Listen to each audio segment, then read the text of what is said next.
Please note, this video is meant to be a reference and not a detailed instructional. While there are lots of ideas, setups, timing, experience, positioning, and your opponent's reactions will determine the success of your guard passing. Like past videos, I have personally hit all of these passes in either live training or in competition. There are many different variations of these passes that many different grapplers may show. These are just my approaches to these passes. This video only scratches the surface of the many passes out there. During this whole video, I am wearing a gi. However, many of these passes can be used successfully without a gi as well. Any passes that I feel are primarily for gi situations, I have captioned those techniques accordingly.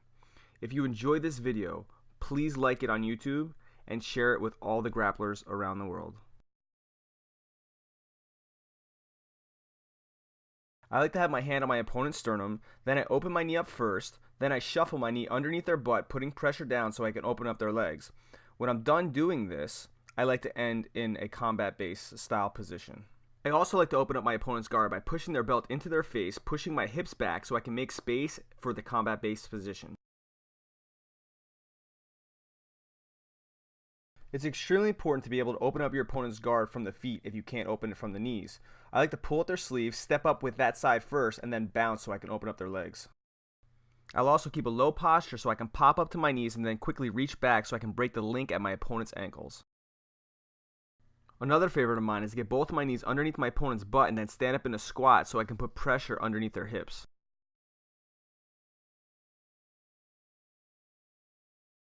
With a single stack pass, you're going to get your arm underneath their leg, protect your other arm for possible attacks, take your hand, put it on their shoulder, drive their knee into their face, pick their hips up, and then slowly grind pressure into them.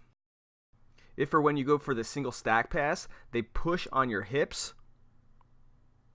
From there, you can take your other knee, pin their knee down, control their head, keep their foot there, kick your other leg back, and then finish the pass. The double stack pass is similar to the single stack pass, except you have both your arms underneath their legs. You're going to grab by their hips, pull their hips onto your thighs, cross your arms, sprawl back, pick a side, and put a lot of pressure so you can get the pass. The knee cutter pass is one of the highest percentage passes, especially when you do it and get the underhook position. With a knee cutter pass with the gi on, you don't have to use the underhook. You can grab across, grab their collar, get shoulder control, pick up their arm with the other hand, and then finish the pass from there. One of my favorite passes is the over-under pass from the double under position. I'm going to get double under control, then I'm going to step my leg over, bring my right arm across, push a leg through, kick back, and then finish the pass. And if you can get both of their legs in between your legs, you could hug around their upper thighs and then control one of their legs, kick back, and then do the hug pass. A very sneaky thing that I do when I can't get a stack pass is I reach deep underneath my opponent's belt, I pick their hips up, I flip them over so I can expose their back and attack their back from there. And lots of times when I get double underhooks, I try to lift one of my opponent's legs up so they put pressure down and I swim my hand back through, push it down, and then jump right over. Another pass that I hit a lot is the low style X pass. I put my hand by their inner knee, my other hand goes by their belt line, then I drop my shoulder and I push their leg through for the pass. A high percentage pass for me is when I get double underhooks and my opponent puts pressure down with his legs, so I do a low sit out, drive my arm across, and then finish the pass. From butterfly, I'll get my opponent's back on the mat, I'll kick my leg back, trap his leg, and then step my other leg over, trap his head, trap his foot, and then kick my leg back and finish the pass. I also like to do the same thing, but I get a deep underhook, use my elbow to drop his leg to the ground, and then sit out so I can do a knee slide past his leg. Another common pass that tends to catch people off guard is the jumping butterfly pass.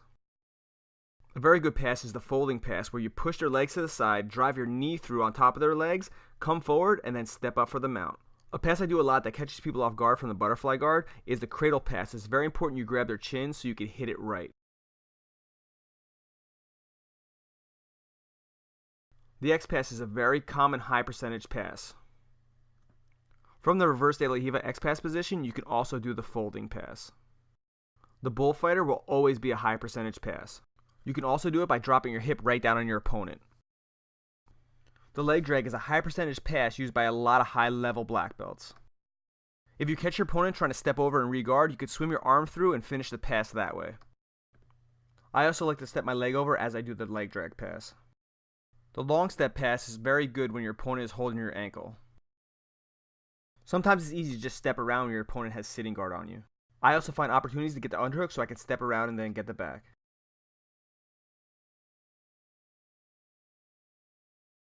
Try turning your elbows outward to break the spider guard grip. You can also get your hands underneath and push their feet up. And you can tip them over, put your foot on their leg, and pull your arm out. If they have one foot on your hip, you can tip them and put your knee on their leg and pull your arm out. To break the leg lasso, start curling your wrist around and use your own knee to push your hand through and walk your fingers up like a spider.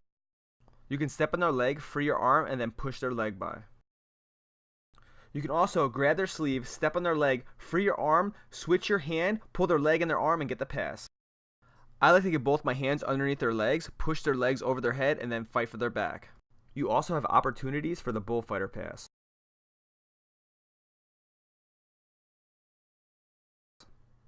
One of my favorite things to do when passing is to force my opponent into the half guard position. I also like to feed their lapel so I can get an underhook without even using my arm. And it's easier than you think to pop your knee out.